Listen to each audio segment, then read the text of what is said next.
सर्व अच्युत गोत्रे बंधू आणि भगिनी, त्याचप्रमाणे साधू संतांना दंडवत प्रणाम।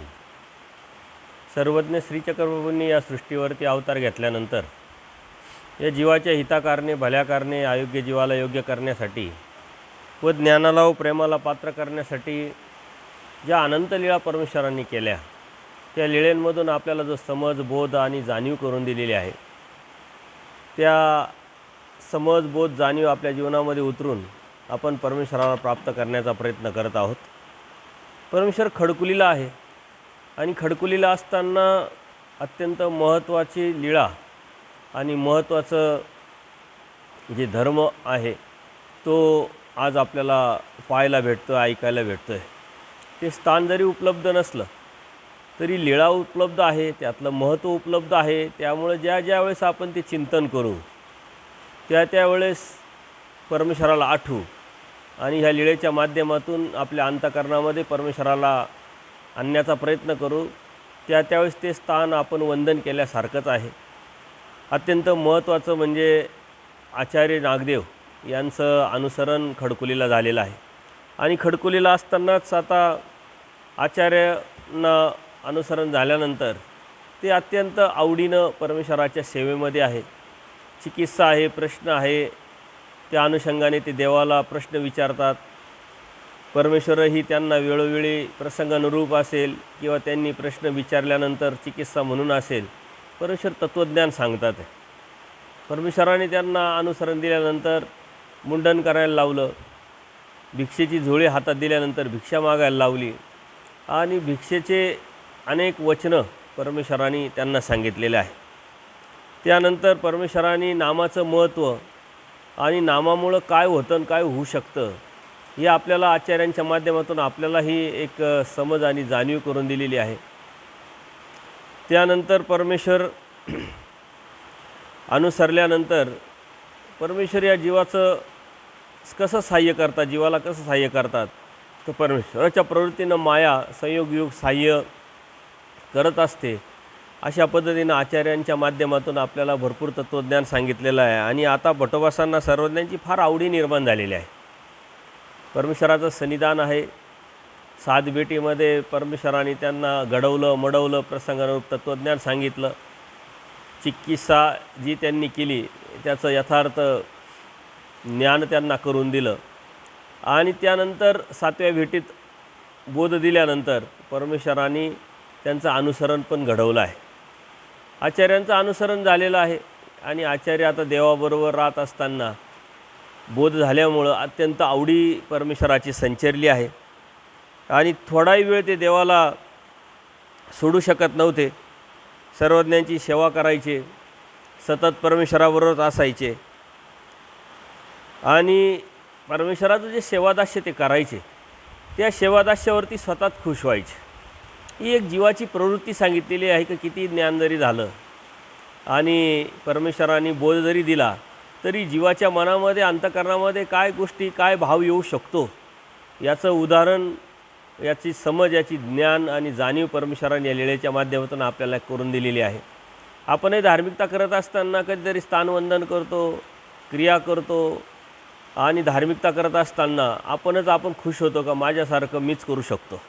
ही एक प्रवृत्ती आहे, पण त्यातून ही अंत आहे, अहंकार आहे। जोपर्यंत परमेश्वर आपल्याला समजत नाही, अनंत ब्रह्मांडांचा नायक, सर्व शक्तियुक्त परमेश्वर त्यांनी सर्व तयार केलेलं आहे, त्या परमेश्वराने स्वतः अवतार घेऊन वाडोवेडी फिरून अधिकारी जीवाला निमित्त करून आपल्याला तत्त्वज्ञान सांगितलं आणि त्याच परमेश्वराने बोध दिल्यानंतर, त्या परमेश्वराची जाणीव करून दिल्यानंतरही आपल्या मनात अशा भावना येणं हे कितीतरी अज्ञानाचं आणि अन्यथा ज्ञानाचं लक्षण आहे। आचार्य स्वतः परमेश्वराची अत्यंत आवडीपूर्वक सेवा करायचे आणि सेवा करताना स्वतःच त्या सेवेवरती खुश पण व्हायचे आणि गोसाव्यांची सगळी सेवा मलाच करावी लागणार आहे, माझ्याशिवाय देवाचं पानही हलत नाही, असा अहंकारजन्य विकारयुक्त असा विचार आचार्यांच्या मनात यायला लागला, अंतःकरणात आला आणि ही जी भावना आहे, ही जी हेतू आहे, हे अजूनही अयोग्यतेचं लक्षण आहे।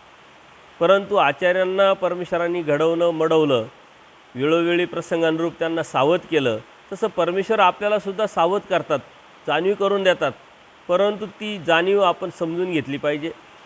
ती समजून घेतल्यानंतर आपल्या जीवनात उतरवली पाहिजे.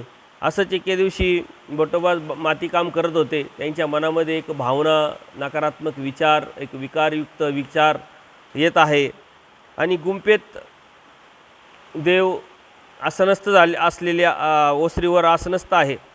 तेव्हा आचार्य समोरून जाताना अचानक परमेश्वराने उदासीनता स्वीकारली आणि उदासीनता स्वीकारल्यानंतर नागदेवा तुम्ही इथून निघून जा असं स्पष्ट आणि पारदर्शकपणे परमेश्वराने आचार्यांना सांगितलं, अर्थात सुनावलं. आणि हे ऐकताच आचार्यांच्या कानामध्ये ते शब्द गेल्यानंतर त्यांचा काय कळावं हे लक्षातच येत नाही. ते अत्यंत दचकून दुःख करायला लागले, कारण असा कधी त्यांनी विचार केलेला नसेल की देव मला आता सन्निधानातून बाहेर काढून देतील. आणि त्यावेळेस मात्र त्यांच्यावरती आकाश कोसळल्यासारखं, डोळ्यात अत्यंत गरम शिसं ओतल्यासारखं झालं. अत्यंत दुःख करू लागले आणि जी कुठे जाऊ जी म्हणले मी, कारण अत्यंत नम्रते जी भावना होती, जी डोक्यात हवा होती, ती अचानकच खाली उतरली. जमिनीवर आल्यानंतर हात जोडून अत्यंत नम्रपणे देवाच्या समोर ते म्हणतात, जी मी आता कुठे जाऊ, मला तुमच्याशिवाय कोण आहे. देव म्हणतात, ते आम्हाला काय माहिती म्हटले, आवडेल तिथे जा, परंतु इथून निघून जा, एवढं मात्र नक्की. आणि असं ऐकल्यानंतर मात्र भटोबा दुःख करू लागले. दुःख करता करता विचार करू लागले. सर्वांचा त्याग करून गोसाव्यांच्या ठिकाणी अनुसरलो, सर्वांना सोडलं. आता गोसावी कुठे पाठवतात, आता कुठं जाऊ, असं पुष्कळ दुःख करायला लागले. आणि हे दुःख बाईसांनी बघितल्यानंतर त्यांना एक दया आली, अनुकंपा उपजली. आणि बाईसा देवाला म्हणतात, बाबा हा बिचारा नागदेव असं दुःख करीत आहे, बाबाशिवाय आता त्याला दुसरं कोण आहे, किंवा त्याला कोणतं ठिकाण माहीत आहे का तो जाईल, त्याला कशाला पाठवता बाबा.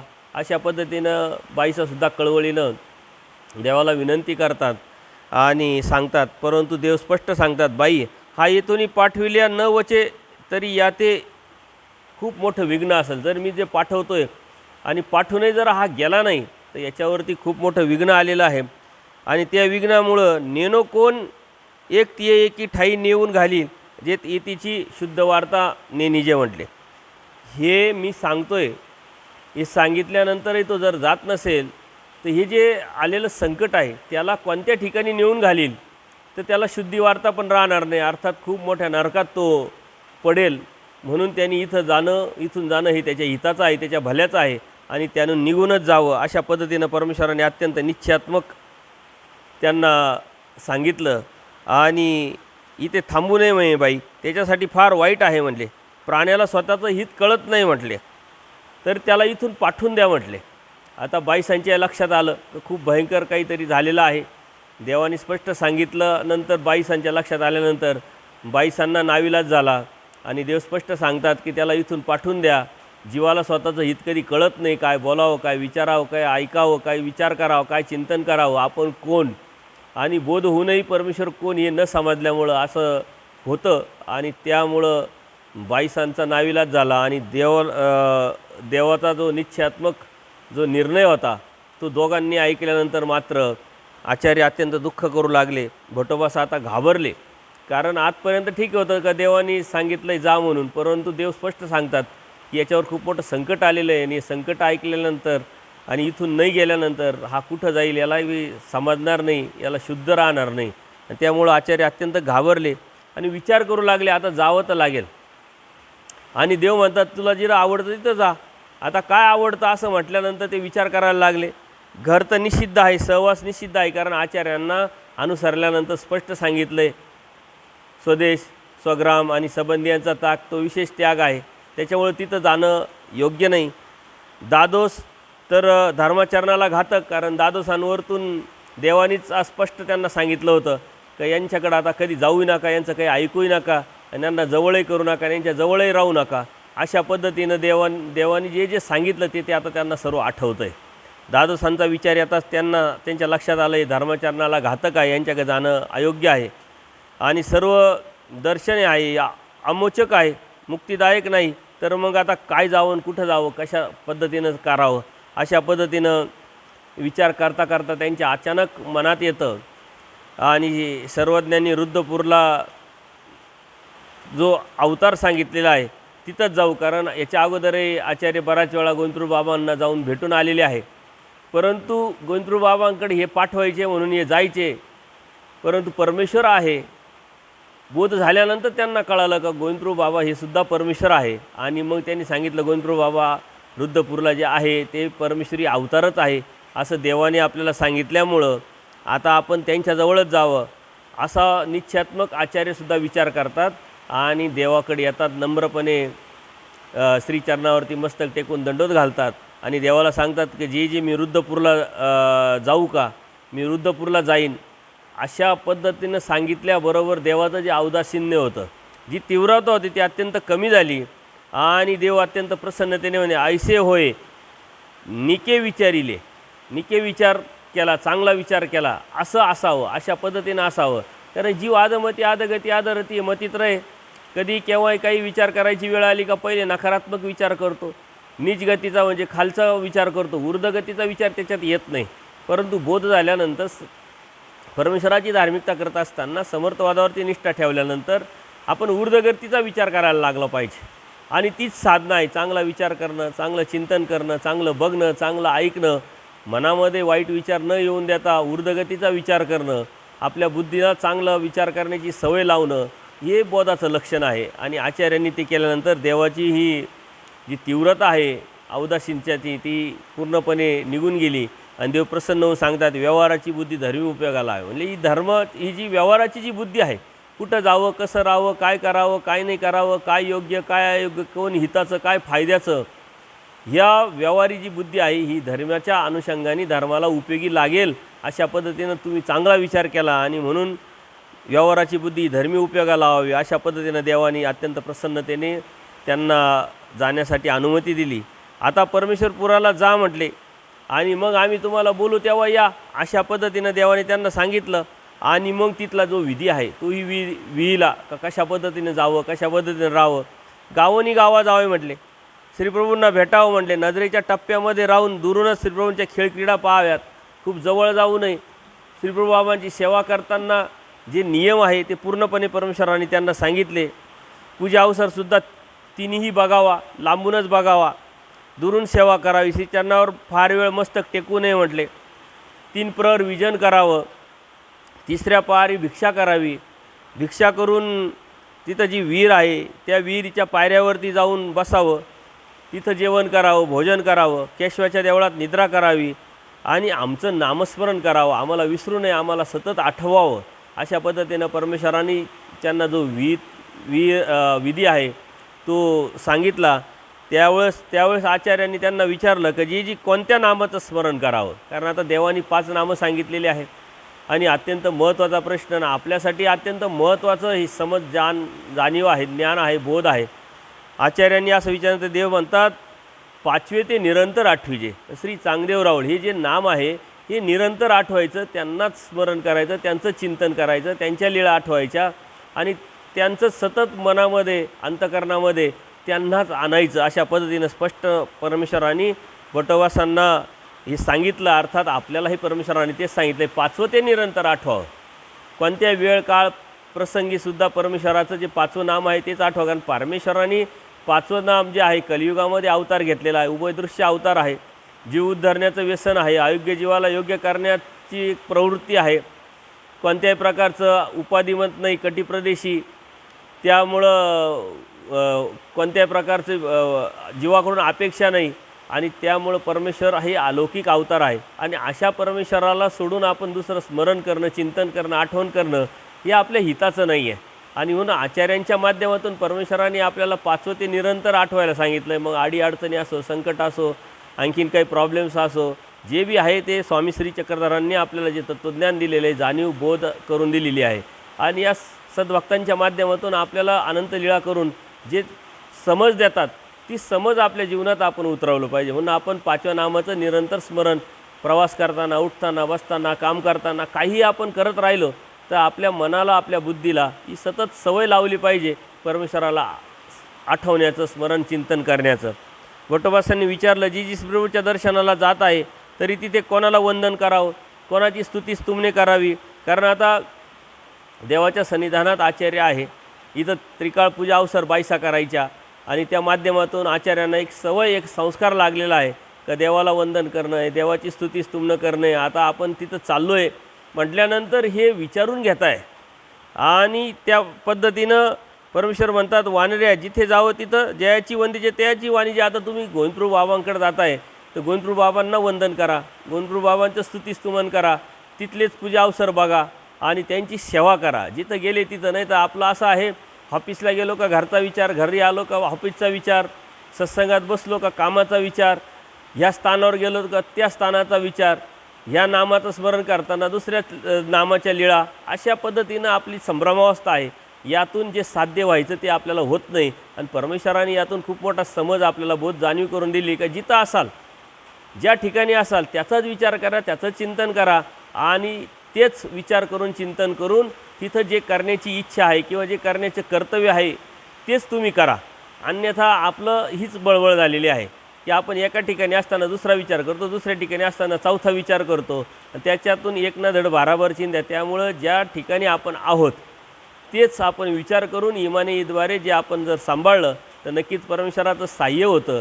आणि परमेश्वराने आपल्याला तेच सांगितलं आहे, परमेश्वर भक्ती करतानासुद्धा आपण काय केलं पाहिजे. स्वामी श्री चक्रधरांनी जर आपल्याला तत्त्वज्ञान सांगितलं आहे, बोध दिलेला आहे, जाणीव करून दिलेली आहे, तर त्या स्वामी श्री चक्रधरांच्या लीळा, त्यांचं स्मरण चिंतन, त्यांनी दिलेली समज जाणीव बोध आपल्या जीवनामध्ये उतरून आचारावरती आपण गेलो पाहिजे. परमेश्वराने स्पष्ट त्यांना सांगितलं आणि आचार्य म्हणतात, हो का जी. मग भट्टोबास म्हणाले, जी जी भौतिक गोष्टीसाठी आयुविक गोष्टीसाठी परमेश्वरात वंदन स्तुती केल्याने परमेश्वर प्राप्त होत नाही का म्हटले. आता ते आचार्यांना अचानकच काहीतरी प्रश्न निर्माण झाला की आयुक सुखासाठी भौतिक सुखासाठी दृष्टपर भावनेनी हेतूनी अभिलाषापर जे बी आम्ही करतोय तर त्यातून परमेश्वर प्राप्त होईल की नाही. कारण त्या भक्तीमध्ये आणि अदृष्ट भक्तीमध्ये परमेश्वर प्राप्तीच्या अनुषंगाने ज्या भक्तीमध्ये नेमका फरक काय आहे हे आचार्यांनी देवाला विचारलं. कारण सहजच मनामध्ये तो भाव आचार्यांच्या आला. देव म्हणतात, दृष्ट अदृष्ट न साधे. दृष्ट भावनेने जर तुम्ही धार्मिकता करताय, दृष्ट भावनेने काहीतरी अभिलाषापर सांसारिक सुखाची जी अभिलाषा आहे त्या प्राप्तीच्या अनुषंगाने, त्या स्वार्थाच्या अनुषंगाने जर तुम्ही धार्मिकता करत असाल तर अदृष्टपर अर्थात परमेश्वर कसा प्राप्त होईल. पण परमेश्वर प्राप्त करण्यासाठी तुम्हाला अदृष्टपर अहेतुक भाव निर्माण करावा लागेल. आणि दृष्टपर जर भाव निर्माण केला, दृष्टपर भक्ती केली तर मात्र परमेश्वर प्राप्त होणार नाही. भौतिक गोष्टीच्या आयविक गोष्टीच्या हेतूने केल्यास भौतिक गोष्टीचं जे ऐहिक सुख जे आहे त्या गोष्टीच्या ते मिळतील म्हटले, परंतु परमेश्वर प्राप्त होणार नाही. कारण जसा भाव तसा देव. तुमचा भावना जर दृष्टपर आहे, मला हे भेटावं मला ते भेटावं, तर परमेश्वर कसा भेटेल. परमेश्वर म्हणतात, जसा भाव आहे तसा देव आहे. तुमचा भाव काय, तुमच्या धार्मिकतेच्या पाठीमागचा हेतू काय हे अत्यंत महत्त्वाचा आहे आणि तो हेतू आपण लक्षात घेतला पाहिजे. आणि आचार्य म्हणतात, हो का जी. मग भट्टोबासांना दंडोत घातलं. भट्टोबासांनी श्रीचरणावर मस्तक टेकवलं. भट्टोबास निघाले परमेश्वरपुराला. परमेश्वरांनी त्यांना परवानगी दिली जाण्यासाठी. श्रीप्रभुबाबांचं दर्शन तिथं गेल्यानंतर त्यांचं झालं. श्रीप्रभुबाबांच्या ठिकाणी दर्शन झाल्याबरोबर त्यांनी दंडोत घातले. भेट म्हणून काय दिलं ते जे होतं त्यांच्याबरोबर ते, किंवा दंडोत घालून फक्त परमेश्वराच्या ठिकाणी गेले. सर्वज्ञांनी विहिलेल्या सांगितलेल्या विधीप्रमाणे भट्टोबास आता तिथं विधी करायला लागले. त्यांना असं वाटलं 8 दिवस 10 दिवस 4 दिवसांनी आपल्याला आपोआपच देव बोलवतील, त्यांची तीव्रता कमी होईल. आणि जरी आपल्याला आपली चूक कळाली तर ती चुकीची जी तीव्रता आहे ती काय लगेच एका दिवसात एका मिनटात क्षणात कळाल्याबरोबर जात नाही. तो जी अहंकार आहे, जो अहंता आहे, ही 100वरती असते, कळाल्यानंतर 99वर येते, 98 येते. ही तीव्रता कमी कमी कमी होत जाते. जोपर्यंत ती 0वर येत नाही तोपर्यंत ते राहतच आपल्यामध्ये. म्हणून परमेश्वर म्हणतात, अहंताचे मूळ सकंदी उपटावे नाही का. मग अहंतेचे सकळ उपटाळल्यानंतर मग शांतता निर्माण होते, स्वस्थता निर्माण होते आणि मग धार्मिकता करायची असते. अहंकार हा असा आहे का तो पूर्णपणे जात नाही. थोडासा जरी असला तर तो पूर्णपणे न गेल्यामुळं तो परत वाढत राहतो. आणि म्हणून परमेश्वराने तर पाठवलं आहे. परमेश्वर सर्वज्ञ आहे, परमेश्वराला माहिती आहे. पण आचार्यांच्या मनात काय आहे की 2 दिवसांनी 4 दिवसांनी 8 दिवसांनी महिन्याभर बोलवतील देव आपल्याला. आणि अशा पद्धतीनं ते आले. गोविंदप्रभू बाबांच्या ठिकाणी तिन्ही प्रहर श्रीबाबांच्या लीळा पाहायचे, तिसऱ्या प्रहरी भिक्षा करायचे, बारवेवरती जेवायचे, केशवाच्या देवळात निजायचे. अशा प्रकारे परमेश्वराने स्वामी श्री चक्रधरांनी त्यांना जो विधी दिलेला आहे पूर्णपणे त्या विधीप्रमाणे त्यांचं आता तिथं सेवा कार्य चालू होतं, चिंतन चालू होतं. त्यानंतर देवसुद्धा आता या खडकुलीवरून आचार्य जे आहे ते रुद्रपूरला गेले आणि देवसुद्धा खडकुलीवरून तिथं निघतात, शेवत्याला गमन करतात. तिथं देवळात वस्ती होते. त्यानंतर पिंपळवडी अग्निष्टिके वस्ती होतात, तिथं गणपतीपडी अवस्थान होतं. त्यानंतर सर्वजण गणपती मठात अवस्थान झालं आणि देव तिथून निघाल्यानंतर देवाचंही चिंतन आचार्यांच्या बाबतीत आहे आणि आचार्यांचं चिंतन देवाच्या बाबतीत मात्र आहे. आता कितीतरी दिवस गेले, आचार्यांना वाटलं 8 दिवसांनी येतील, 15 दिवसांनी निरोप येईल, महिन्यांनी निरोप येईल, परंतु निरोप काय आला नाही. उलट प्रश्नी जे बी भक्त आले त्यांच्याकडून देवाकडून त्यांना हाच निरोप जायचा, जोपर्यंत आम्ही बोलवत नाही तोपर्यंत तुम्ही तिथंच राहा. कित्येक दिवसानं परमेश्वर आपण काही भक्तजण गंगा तीराला सर्वज्ञांच्या दर्शनाला निघाले आणि तिकडून काही भटोबासान तेव्हा भटोबास म्हणाले, माझे दंडोत सांगून स्वामी श्रीचक्रांना विचारा, देवाला विचारा, मला गोसावी कधी बोलवतील. ते म्हणाले, हो काजी, आम्ही विचारू म्हटले. आणि अशा पद्धतीनं ते सर्व जे रुद्रपूरहून भक्तजण आहे हे स्वामींकडे आलेले. सर्वज्ञांचा सकाळचा पूजा अवसर झालेला आहे. भक्तजन परमेश्वराहून गणपती मठात पोचले आणि ते पोचल्यानंतर सर्वज्ञांनी आसनावर उठून 2-4 पावलं समोर जाऊन गमन केलं. त्यांना बाहू पसरून त्यांचं क्षमालिंगन दिलं. भक्तजनांनी पान सुपाऱ्या भेट म्हणून दिल्या. सर्वज्ञ त्यांना बसण्यास सांगितलं आणि सांगितल्यानंतर आसनावर निश्चळता स्वीकारून सर्वज्ञांनी श्रीप्रभू बाबांविषयी चौकशी केली की श्रीप्रभू बाबा कसे आहे, कशा खेळ क्रीडा करतात, कशा पद्धतीने लीळा करतात, असं क्षेमकुशल विचारायचं. श्रीप्रभू चांगल्या प्रकारे राज्य करीत आहेत का? तर ते म्हटले, जी जी व्यवस्थित राज्य करीत आहे. सर्व श्रीप्रभूंचे जे भक्त आहे ते कसे आहे? ते म्हटले, जी जी. सर्वज्ञ म्हणाले, तिथे नागदेव नावाचा ब्राह्मणसुद्धा एक आहे की नाही म्हटले. आणि मग ते म्हटले, जी जी आहे म्हटले. सर्वज्ञ म्हटले, कशा प्रकारे आहे? ते म्हटले, जी जी श्रीप्रभूंचे 3 पूजा अवसर पाहतात, दुरून शवादास्य करतात, 3 प्रहर विजन करतात, भिक्षा करतात, अशा प्रकारे एक एक दिवस बोटावर मोजत आहे म्हटले ते. आणि इकडे येताना त्यांनी आम्हाला सांगितलं, पुष्कळ दिवस झालेत, माझ्याशिवाय गोसावींचं काही आडणार नाही असा माझ्या मनात विचार आला आणि त्या विचाराबरोबर मला देवाने इकडं सन्निधानातून काढलं. याचं ते खूप दुःख करताय आणि जो भक्त आहे त्यांना सांगतात पण कशी माझी चुकी झाली. म्हणजे अर्थात आचार्यांना अत्यंत दुःख झालेलं आहे, गिल्टी फील झालेलं आहे. त्याचं ते चिंतन करताय, त्यांच्या लक्षात आलेली चूक का देवाने आपल्याला सन्निधानातून काढण्याचा उद्देश एकच आहे का आपल्या मनामध्ये जो भाव आला, अनंत ब्रह्मांडांचा नायक सर्वज्ञ श्री चक्रप्रभू सर्व शक्तियुक्त परमेश्वर, त्यांना आपल्या वाचून काय अडणार आहे. परंतु आपल्या मनात येणं हे किती चुकीचं कार्य होतं, चुकीचं कर्म होतं आणि याची जाणीव त्यांना झाली. आपल्या मनामध्ये येत राहतं का आम्ही नसलो तर काय झालं असतं, मग मंदिर कोणी बांधलं असतं किंवा मग क्रिया कोणी केल्या असत्या, या साधू संतांना कोण देईल, आमच्याशिवाय कोण आहे, या ज्या भावना आहेत या अत्यंत अज्ञानाच्या भावना आहेत. देव समर्थ आहे आणि परमेश्वर त्यांचा धर्म सांभाळण्याला समर्थ आहे. आपल्या वाचून काही देवाचं राहिलेलं नाही, कारण परमेश्वराचा धर्म आहे. परमेश्वर सांभाळत आहे, परमेश्वर वाढवत आहे, परमेश्वर देत आहे. आपण विनाकारण आचाराच्या प्रचाराच्या विचाराच्या गोष्टी करत राहतो, परंतु परमेश्वराने आपल्याला जो दिलेला आचार आहे तोच प्रचार आहे आणि जो आचार आहे तोच आपल्या हिताचा आहे आणि तोच परमेश्वर भक्ती आहे. हे आपण लक्षात घेतलं तर आपल्या वाचून कोणाचंच काही राहत नाही आणि परमेश्वर समर्थ आहे परमेश्वराचा धर्म सांभाळण्यासाठी. त्यांच्यामुळं आचार्यांच्या मनात ती भावना निर्माण झालेली, ती चुकी कळाली आहे आणि ती चुकी कळाल्यामुळं सतत त्यांच्या मनामध्ये त्याच भावना, त्याच वेदना आहे. जे येतात ते त्यांना तेच सांगतात. आणि निघताना भटोबासांनी सर्वांसाठी जो निरोप दिला होता तोही सांगितला की देवाला विचारा, भरपूर दिवस झाले, मला कधी बोलावणार. त्याच्यावर देवाने फक्त शांततेने त्यांचं सर्व ऐकून घेतलं. सर्वांची श्रमनिवृत्ती करवली, अभ्यागतांना जेवायला वाढलं, पंक्तीत भक्तजनांना प्रसादाचा लाभ दिला. त्यानंतर दुसरे भक्तजन सर्वज्ञांपासून परमेश्वरपूरला निघाले. तेव्हा आता त्यांच्याजवळ परमेश्वर आचार्यांसाठी निरोप देतात की जिथे नागदेव नावाचा ब्राह्मण आहे त्याला असं सांगावं, आम्ही बोलावल्याशिवाय येऊ नका म्हटलं. आता ह्या अशा अनेक जे निरोप आहे ते आचार्यांनी ऐकलेले आहे आणि त्याच्यामुळे ते अत्यंत दुःखी कष्ट झालेले आहे. परंतु एक आशावाद अजूनही त्यांच्या मनामध्ये आहे आणि त्या आचार्यांना देवाने आता जाणाऱ्या भक्तांबरोबर असा निरोप पाठवला. भक्तजन रुद्रपूरला गेले, श्रीप्रभुपादांना दंडोत घातले, श्रीचरणावर मस्तक टेकवलं आणि भटोबासांना म्हणाले, भटो तुम्हाला गोसावींनी असं सांगितलं की आम्ही बोलावल्याशिवाय येऊ नका म्हटले.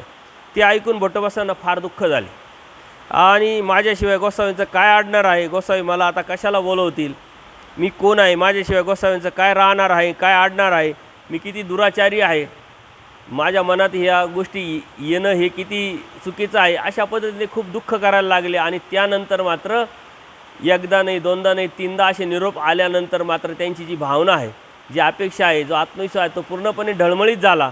आणि आता आपल्याला आता देव बोलावणार नाही, आपल्याला आता सन्निधानात घेणार नाही आणि देव आपल्याला आता कधी भेटणार नाही अशी भावना झाल्यामुळे ते अधिक कृश व्हायला लागले, दुःखी झाले.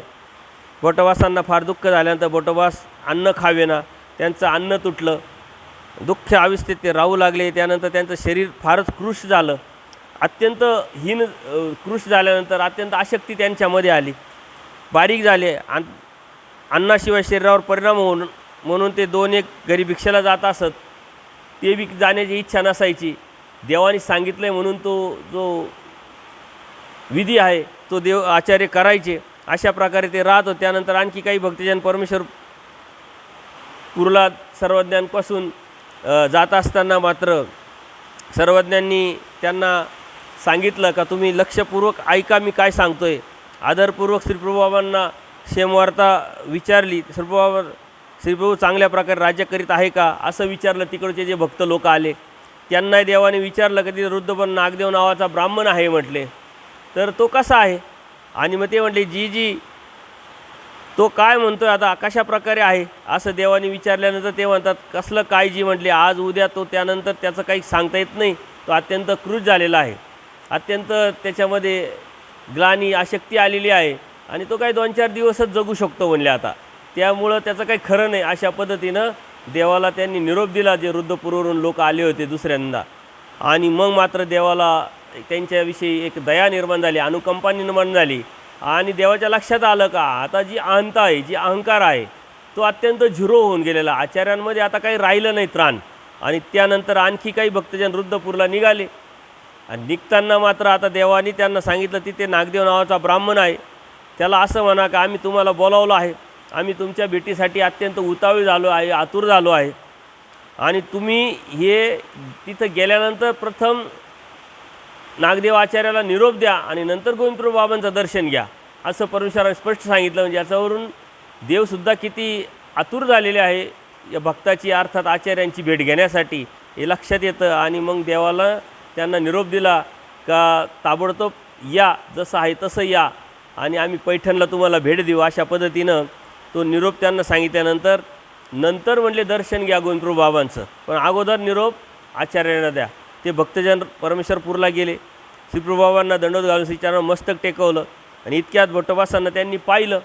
जरी सांगितलं असं तरी त्यांच्या ते लक्षात नाही आलं. भट्टवासांना त्यांनी पाहिल्यानंतर ते अत्यंत कृश झालेले, अत्यंत आसक्त झालेले आचार्य पाहिल्यानंतर त्यांच्या लक्षात आलं का देवाने आपल्याला यांच्यासाठी काय निरोप द्यायला लावलेला आहे. आणि ते म्हणले भट्टो तुमच्यासाठी गोसाव्यांनी निरोप पाठवला आहे. आता त्यांना असं वाटलं का निरोप पाठवला आहे म्हटल्यानंतर दरवेळेस हाच निरोप असतो का आम्ही बोलवल्याशिवाय येऊ नका, त्याच्यामुळे वेगळा काय राहणार आहे. परंतु आता हे स्वतःहून म्हटले की तुम्हाला निरोप पाठवला, याचा अर्थ आता देव इथूनही आम्हाला दुसरीकडे जायला पाठवतात का काय. त्याच्यामुळे त्यांच्या मनामध्ये अत्यंत दुःख झालं, धस्स झालं की काय करावं काय नाही. त्यांच्या डोळ्यातून अश्रू व्हायला लागले.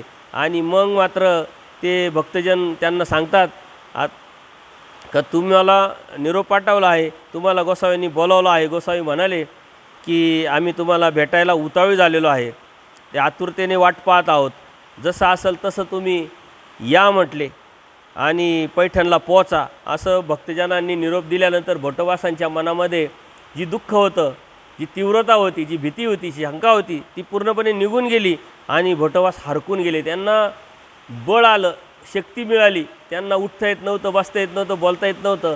आणि हा निरोप पाहिल्यानंतर त्यांच्यामध्ये एक वेगळ्याच प्रकारची एक बळ निर्माण झालं आणि अत्यानंदित ते झाले. भट्टवासांनी श्रीप्रभूबाबांना दंडवत घातला आणि श्रीप्रभूबाबांच्या श्रीचरणावर मस्तक टेकवल्यानंतर ते म्हणतात मला गोसाव्यांनी बोलवलं आहे तर जाऊ मी.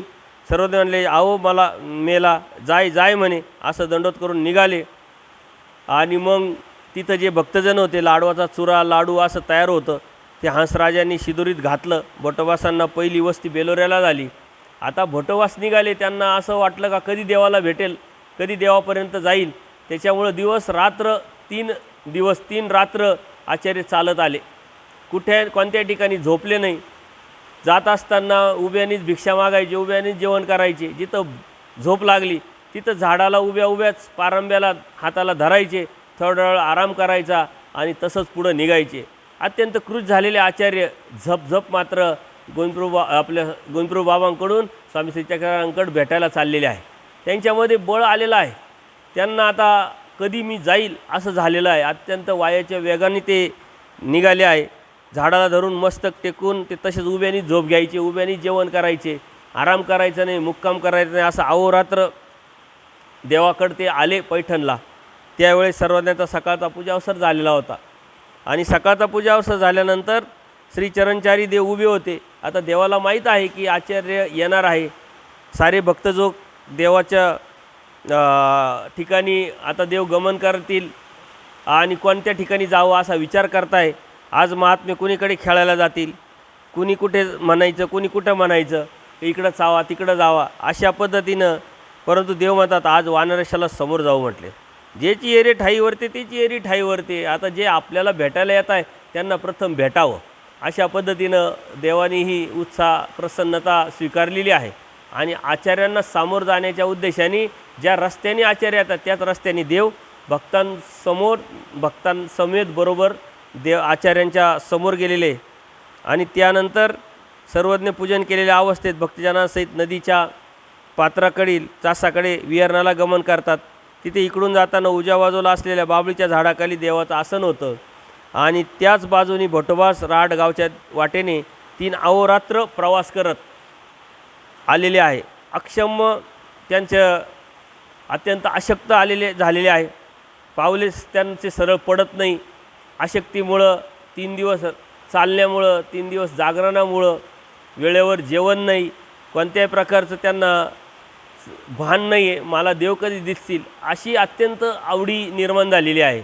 आणि भेलकंडत खाली पडत अशा पद्धतीनं आचार्य देवाच्या दर्शनाला आले. आणि आचार्य सर्वज्ञांना पाहिलं. सर्वज्ञ आसनस्थ आहे आणि पाहिल्याबरोबर तो अनाथाचा नाथ, ती सर्वज्ञांची श्रीमूर्त आचार्यांनी बघितल्यानंतर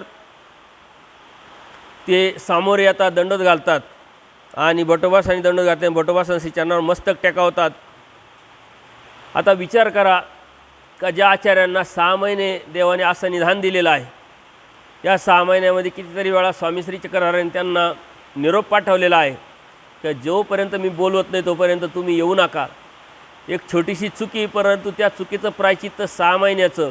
आणि 6 महिन्याचं प्रायचित्त आचार्यांनी घेतल्यानंतर आता आचार्यांच्या मनामध्ये 100% गॅरंटी आली होती का देव आपल्याला आता सन्निधानात कधीच बोलावणार नाही, देव आता आपल्याला कधीच भेटणार नाही, ती श्रीमूर्त मला आता कधी दिसणार नाही. अशा पद्धतीनं त्यांच्या मनामध्ये एक भावना निर्माण झालेली आहे. आणि ती भावना निर्माण झाल्यामुळं त्यांच्यामध्ये मनामध्ये सर्व त्राण निघून गेला आणि अचानक देवाने निरोप देऊन त्यांना बोलवलं. त्यांना बळ आले. अहोरात्र 3 दिवस चालत चालत येऊन देवाची श्रीमूर्त ती पाहायला भेटली. आणि ती पाहायला भेटल्यानंतर आचार्यांची काय परिस्थिती निर्माण झाली असेल त्याची आपण कल्पना करू शकत नाही, त्याचा आपण विचार करू शकत नाही. आचार्यांनी स्वामी श्री चक्रधरांच्या श्रीचरणावरती मस्तक टेकवलं आणि डोळ्यामध्ये अश्रूंची गर्दी झाली. ते फार दुःख करू लागले. त्यामुळे त्यांना उठेना, फुंदून फुंदून ते लहान मुलासारखे रडायला लागले. आणि देवालासुद्धा आता त्यांचे दया निर्माण झालेली आहे. देवानी श्रीकरांनी त्यांना धरलं. सर्वजणांनी उठा वानर्या, आम्हाला आता क्षेम द्या, आम्ही तुम्हाला भेटण्यासाठी अत्यंत आतुर झालेलो आहोत. अशा पद्धतीनं भेटीसाठी उतावळी झालो होतं. असं श्रीकरांनी धरून आचार्यांना उठवलं. परंतु आचार्य उठले जरी असले तरी देवानी भाऊ पसरलेले आहे त्यांना भेटीसाठी. परंतु आचार्य मात्र फुंदून फुंदून रडताय, अत्यंत दुःख करताय. एखादा लहान मुलगा जसं जोरजोरात रडतो त्याला आठवण झाल्यानंतर त्या पद्धतीनं आचार्यांचं रडणं सुरू आहे. देवाने त्यांना आधार दिलेला आहे, आलिंगन दिलेलं आहे. आचार्य गरुड सणात बसले आणि लहान बाळानं स्पंदून स्पंदून रडावं तशा पद्धतीनं स्वामी श्री चक्रधरांच्या श्रीचरणावरती मस्तक टेकून आचार्य आता रडताय. त्यावेळेस ते रडणं म्हणजे त्यांचं जे त्यांनी केलेली चुकी, त्यांच्या जीवनामध्ये असलेले असंत कर्म, त्यांच्या मनामध्ये निर्माण झालेली अहंता अहंकार ते पूर्णपणे पुसून टाकताय. रडणं म्हणजे त्या अश्रूंच्या साबणाने त्या आचार्य आंघोळ करताय स्वच्छ होण्यासाठी. आणि तो जो विरह परमेश्वराने त्यांना दिला, त्या विरहातून त्यांचं जे प्रायश्चित्त झालं, ती जी आंघोळ झाली, ती खऱ्या अर्थाने आचार्यांच्या जीवनाला एक वेगळं वळण, एक वेगळं आयुष्य देऊन गेलेलं आहे. कारण आचार्यांचं इथून पुढचं जीवन हे कितीतरी बदललेलं आपल्याला दिसेल, समजेल, लक्षात येईल. आचार्य आता राहिले नाही. आचार्य एक खूप मोठे पात्र आणि खूप मोठं पात्र झाल्यानंतर अत्यंत शुद्धता जी निर्माण व्हायला पाहिजे जीवामध्ये, ती आचार्यांची निर्माण झालेली आहे. एवढं दुःख केल्यानंतर देवालाही दया आलेली, देवाने त्यांना आलिंगन दिलं आणि बरंच दृष्टांत सांगून देव त्यांना समजावत आहे. म्हणजे आपल्या जीवनामध्ये असे क्षण येण्यासाठी परमेश्वर तोची व्हावा, तोची भेटावा, ती आवड परमेश्वराची हृदयामध्ये आपल्या मनामध्ये आली पाहिजे. परंतु आपण फक्त एक प्रोसेस करतो आहे, करायचं म्हणून करतो आहे, दृष्टपर करतो आहे, अभिलाषेपर करतो आहे. त्यामुळं आपल्या मनामध्ये अशी भावना, असं दुःख, असा हेतू आपला कधी येत नाही. आणि ज्यावेळेस आपल्या मनामध्ये एक निरपेक्ष भाव, तोची व्हावा, तोची भेटावा, हा भाव निर्माण होईल, तेव्हा देवसुद्धा आपल्याला भेटण्यासाठी उतावळे झालेले असतील. आणि देवसुद्धा अनेक प्रचितीच्या माध्यमातून, स्मरणाच्या माध्यमातून, आठवणीच्या माध्यमातून एक सत्व आपल्या अंतःकरणामध्ये निर्माण होईल. आणि ते सत्व निर्माण झाल्यानंतर देवासाठी आपल्या डोळ्यातला एक अश्रू परमेश्वरापर्यंत नक्की पोचेल. आणि त्यावेळेस मात्र देव आपल्याला भेटल्याशिवाय राहणार नाही. सर्वज्ञ श्री चक्रधर स्वामी की जय. दंडवत.